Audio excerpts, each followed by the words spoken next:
Hello दोस्तों, मैं हूं शकील अहमद और आप सुन रहे हैं मेरे यूट्यूब चैनल पर गुमनाम किस्से।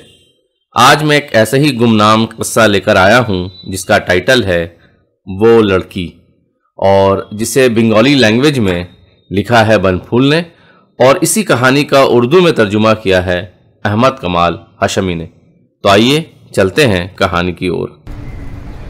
उस दिन जब मैं ट्राम से उतरा तो वो लड़की रास्ते पर खंबे से शानों की टेक लगाए खड़ी थी। मुझे देखकर मुस्कुराते हुए उसने नमस्कार किया।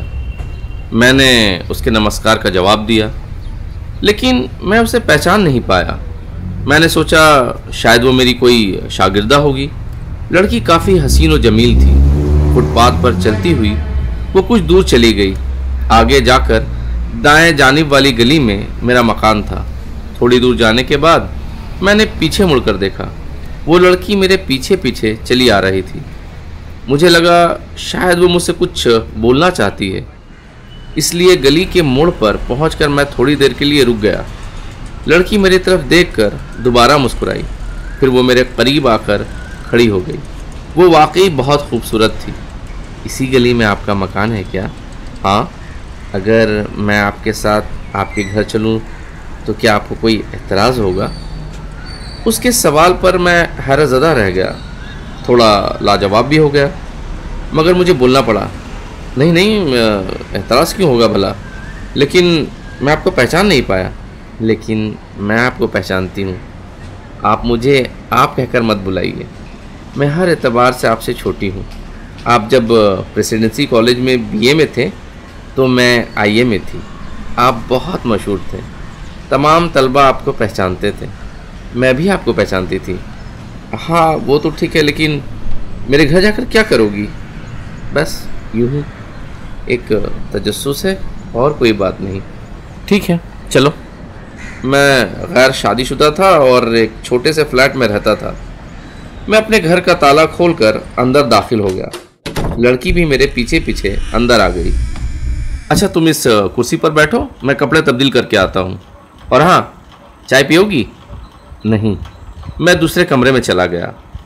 कपड़े तब्दील करके वापस आया तो देखा कि लड़की कमरे में चारों तरफ टहल रही है। मुझे देखते ही बोल उठी, आपका ज़ौक़ काबिल तारीफ़ है, हर चीज़ खूबसूरत है। फिर अचानक गर्दन घुमाकर उसने कहा, एक बात बताऊं, क्या आप यकीन करेंगे? हाँ, बात अगर यकीन करने के काबिल हुई तो क्यों नहीं करूँगा। आपके साथ मेरी शादी होने वाली थी। ये मेरे लिए बिल्कुल नई खबर थी। मैं बोल उठा, अच्छा, ऐसा क्या?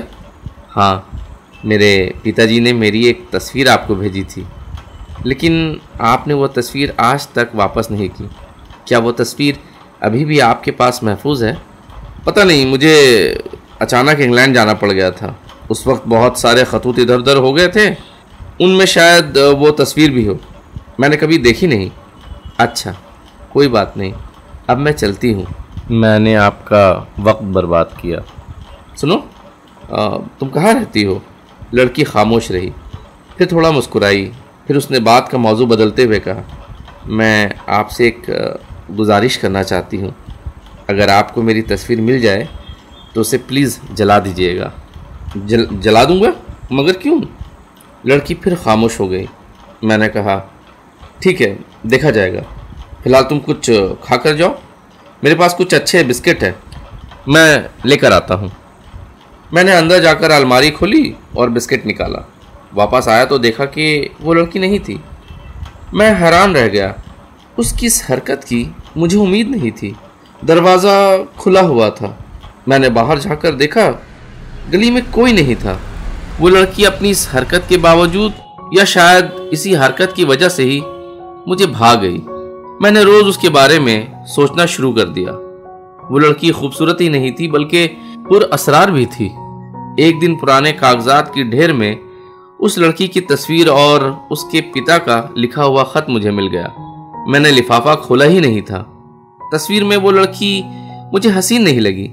अचानक मेरे कानों में किसी ने सरगोशी की, तस्वीर जला दीजिए, फोटोग्राफर ने अच्छी तस्वीर नहीं निकाली है। जला दीजिए।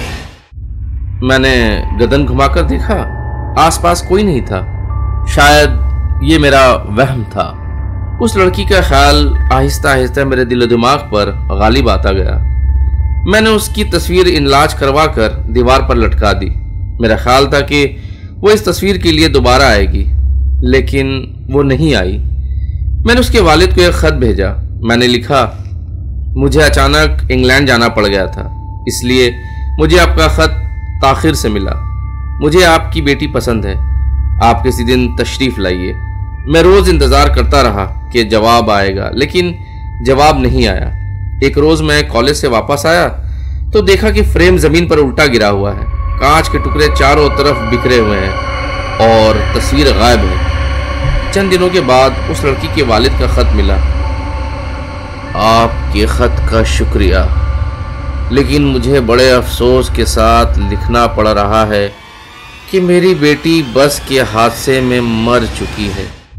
वह आपसे काफ़ी अकीदत रखती थी। आप जैसा शौहर उसे मिलता तो उसकी ज़िंदगी खुशगवार हो जाती,